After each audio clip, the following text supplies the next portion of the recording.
Today is my special day because I finally have a chance to go to the museum. Where should I start? Welcome to Western Civilization Art Museum, and thank you for signing up for the art gallery tour. I am Viola, your guide today at the Romanticism section. Nice to meet you, ma'am. I'm looking forward to the aesthetic adventure at your museum today. It is with great pleasure for me and my staff to make your visit here pleasant and rewarding. Now, please follow me and let's begin our journey back to the 19th century. Before we start looking at some of the famous Romanticism artworks, please allow me to give you a little bit of background and preview of how Romanticism came into the picture of Western civilization. Wonderful. Please do. So, Romanticism is one of the most important historical events of all time. Unlike a lot of what gets called history, Romanticism isn't a word or a piece of technology or political event. It refers to the birth of a new set of ideas. It's about a mindset and a way of feeling. Romanticism began in Western Europe in the mid-18th century, in the work of artists, poets, and philosophers. And it subsequently spread over the world, changing how millions of people look at nature, children, love, money, and work. Do you remember what also happened during the 18th century? Let me guess. Was it the Industrial Revolution? You're right. Romanticism was characterized by its emphasis on emotion and individualism, as well as glorification of all the past and nature, preferring the medieval rather than the classical. It was partly a reaction to the Industrial Revolution, the aristocratic social and political norms of the Age of Enlightenment, and the scientific rationalization of nature, all components of modernity. The movement emphasized intense emotion as an authentic source of aesthetic experience, placing new emphasis on such emotions as apprehension, horror, terror, and awe, especially the experience in confronting the new aesthetic categories of the sublimity and beauty of nature. It elevated folk art and ancient custom to something noble, but also spontaneity as a desirable characteristic. In contrast to the rationalism and classicism of the Enlightenment, Romanticism revived medievalism and elements of art and narrative perceived as authentically medieval in an attempt to escape population growth, early urban sprawl, and industrialism. I see. So that's why Romanticism happened. Now that we've already gone through what fueled Romanticism to happen, let's begin our tour to the paintings. In Madrid, Spain, the artist Francisco de Goya produces one of his most iconic images titled "The Sleep of Reason Brings Out Monsters." It captures a quintessential romantic interest in the limits of reason and the power of the irrational over human fragile minds. At that time, the conservative Spanish society was reluctant to accept the idea of enlightenment, frustrated to see that Spain was so far behind this intellectual growth. Goya decided to directly attack the ignorance in his society. It is believed that this particular artwork of Goya's could have been inspired by the coverage of Jean-Jacques Rousseau's philosophy. You see Goya himself asleep on his desk, surrounded by owls, a lynx, and bats. The message of this piece is pretty straightforward. The sleep of reason produces monsters. Goya being asleep obviously represents reason. When reason slumbers, superstitions are born. People believe in unreasonable things and become afraid by them, hence the monsters. Since Goya is known for making social commentary in his art, there are plenty of others such as the painting The 3rd of May, 1808, which criticizes the atrocities of war. Goya achieves emotional power through the composition, the postures of the defenders, and the army. use of light and dark, etc. Speaking of the contrast between light and dark, it reminds me of the dramatic feature in some of the Baroque paintings, but with more emphasis on emotional and imaginative spontaneity, as well as the importance of self-expression and individual feeling. It is truly breathtaking. You can say that again. What's more, Romanticism not only includes a focus on the narrator's emotions and inner world, it also depicts the celebration of nature, beauty, and imagination. Most importantly, a rejection of industrialization. For instance, as the Industrial Revolution rapidly transformed the society in England from agriculture to industry, people were challenged by the overcrowding and pollution in the cities, crime and child labor, the class struggles between proletariat and bourgeoisie because of exploitation of laborers. So if you look at these two paintings by Jean Constable, both present peaceful landscapes in the countryside, which are total different views from the industrialized city's view at that time. I am sure you can relate to that since we are now living in a society where basically concrete jungles surround us with pedestrians hustling to their daily tasks. I cannot agree more. It is indeed somewhat relatable to our modern lifestyle. However, I do have a question. If people were busy working, who would have time to appreciate these kind of paintings? That is a very good question. The working class probably weren't able to have the time and capacity to enjoy such luxury. It was mostly the middle class owners and the upper class that got to have this kind of leisure. As the cities and their province grew, the urban elite, those that had grown rich from an industrial economy, began to look to the countryside not as a place so wretched with poverty that thousands were fleeing for an uncertain future in the city, but rather as an idealized vision. The rural landscape became a lost Eden, a place of one's childhood, where the good air and water, the open spaces and hard and honest work of farm labor created a moral open space that contrasted sharply with the perceived evils of modern urban life. Constable's art then functions as an expression of the increasing importance of rural life, at least from the perspective of the wealthy urban elite for whom these canvases were intended. The Hay Wain is a celebration of a simpler time, a precious and moral place lost to the city dweller. That is true. As much benefit as the industrialization brought, balance is still much needed. Hence, the Romanticism movement came along with its emphasis on individual experience of the sublime. The period exalted individuals and their strong emotions.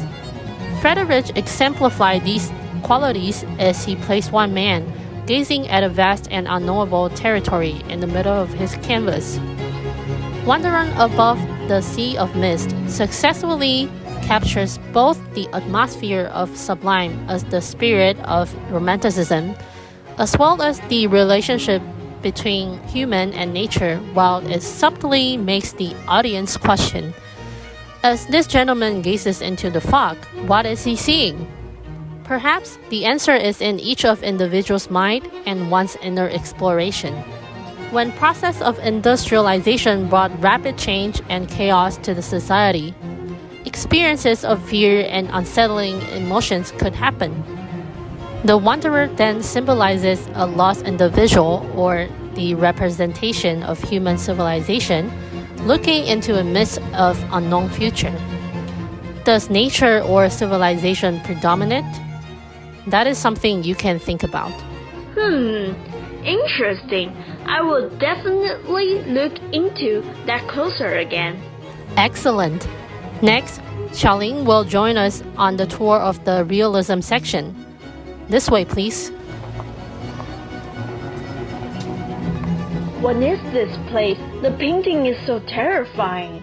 Hi, I'm your guide for this section. My name is Ling. How can I help you?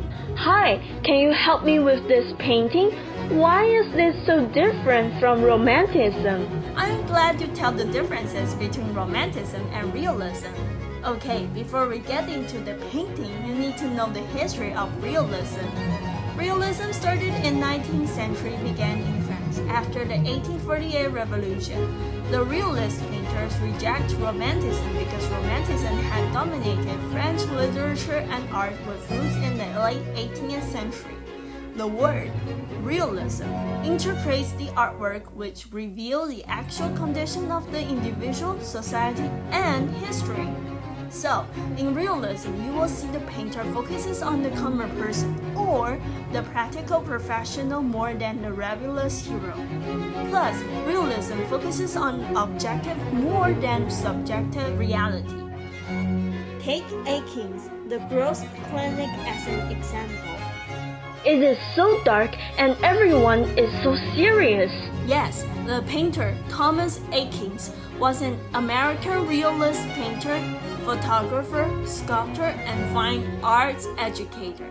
He said, "I will never have to give up painting, for even now I could paint hats good enough to make a living anywhere in America." For Aikens, portraiture held little interest as a means of fashionable idealization. Instead, it provided the opportunity to reveal the character of an individual through the modeling of solid anatomical form. He output 250 portraits, which is characterized by an uncompromising search for a unique human being. Okay, I think I know enough about Aikens. Please tell me more about the painting. It looks so big. Okay, fine. This painting is oil on canvas and measured 240 cm by 200 cm. This painting spent Aikens nearly a year, which is in 1875, to finish it.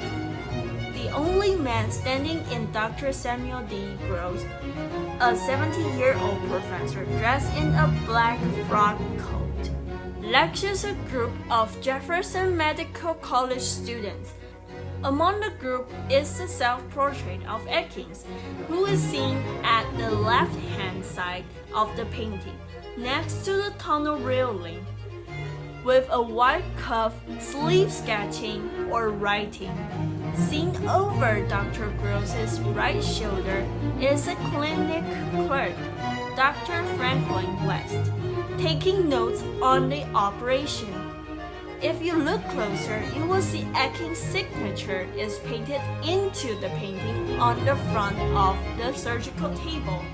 Wait, Aikens actually painted himself in the painting? That is so cool. I know. Please let me finish. The painting is based on the surgery witnessed by Aikens, in which Gross treated a young man for osteomyelitis of the femur. Gross's picture here performing a conservative operation, as opposed to the amputation normally carried out. Many art historians consider this Gross clinic to be one of the best American paintings ever made. Wow, I learned a lot today. Thank you, Chowling, for guiding me. No problem. Hope you have a nice day. Hi, I'm Betty. I'm today's guide of Western Civ Art Museum. Now we are going to look into another painting style, Impressionism. Please follow me. Look at these paintings. Do you find out some of their common traits? Are there many short lines in the paintings? I don't know how to describe them. Also, I think these painters use relatively bright color. That's true. Do you want to say there are many brushstrokes? Oh, yes. Yes, obvious brushstrokes and bright color are two of the common characteristics of Impressionism. What's more, this style of paintings are juxtaposed. That is, their colors are placed separately rather than blend together. Wow, Impressionism is really special. Let me give you more detailed information. Impressionism is a 19th century art movement. The painters were trying to record the moment when painting, and they focused on how one sees more than what one sees. Therefore, they emphasized the fleetingness of modern life. In other words, it refers to the change and motion of light, people, object, scenery, and atmosphere in modern life. Especially, Impressionism focuses on the life of middle-class people in the urban and suburban area. Oh, I see. Then what are the names of these paintings and who are their painters? The left one is Boulevard Montmartre, painted by Camille Pissarro. It depicts a rainy afternoon. The middle one is the representative artwork, inspiring the term Impressionism. It is Impression Sunrise by Claude Monet. And the right one is Le Moulin de la Galette by Pierre-Auguste Renoir. Wow, I have simply heard of Monet in the art class. Monet is a French painter. He was good at painting the light and shape in the paintings. Let me show you some of them. Wow, so beautiful. I really like the gold one. What is the building? This is Rouen Cathedral, which is the name of the painting as well. Thank you so much. I think I have learned a lot of Impressionism. You're welcome. Nice to meet you. Wow, there are so many paintings that look familiar to me. What is this room displaying? Hello, I'm a museum guide, Joanna. Here is the Post-impressionism room. A lot of Post-impressionism paintings are famous and well-known, so that is why you think this painting looks familiar. But I went from the Impressionism room. The museum guide, Betty, told me that the Impressionism is the style that focuses on the fleeting moment, and the painters like to juxtapose the colors instead of blending them. So what is Post-impressionism? They sound similar. Yes, they sound very similar, but they are quite different, because Impressionism focused on the fleeting qualities and middle-class life. Post-impressionism focused on the artist's private vision and become more subjective and emotional. They thought that painting is a way to express their feeling, so they are not like the Impressionists that focus on the natural light. They would like to use the palette to portray their emotions and their subjective world. Also, Post-impressionists focus more on the composition and the structure. So you can see that there are many paintings, and all of them are Post-impressionism style. I got it, but who are the painters of Post-impressionism? The famous painters are George Seurat, who devised his own paintings technique called pointillism, Paul Cézanne, who employed the constructive brushwork, Vincent van Gogh, the most famous artist among them, and Paul Gauguin, who was famous for his synthetic style. I heard of Van Gogh. Can you tell me more about him? Sure, Van Gogh is a Dutch painter. He was poor in his lifetime, so he saw many paintings that cannot be found so far. His life was not very successful. He suffered from mental illness and became famous after his suicide. However, he still completed many great works. You can take a look at this painting, Starry Night. It is the most famous painting that Van Gogh completed. The color is mainly blue, which represents Van Gogh's upset. The lines of objects are not very realistic. It is like the illusion, dream, and imaginations. The tree without leaves shows his lonely feelings. The painting is typically the style of Post-impressionism. I see. Sounds interesting. And what about this painting? This is the Night Cafe. You can see that the colors give a very strong feeling. According to Van Gogh, it was one of the ugliest he had done, but he was intended to do so. The subject of this work was the terrible passions of humanity. So you can see the color he used, like red, green, and yellow, creating a strong contrast. The colors were not true to the real scene in the cafe, but they are also expressed the emotions of Van Gogh at that time. Ah, Now I understand it. Thanks for your brief explanation. I've learned a lot today. I am so glad that I can have a deeper understanding of these great works. You're welcome. I'm so happy to help you too. Have a good day. I think I have a great adventure in this Western Civilization Art Museum today. I will visit here again in the future.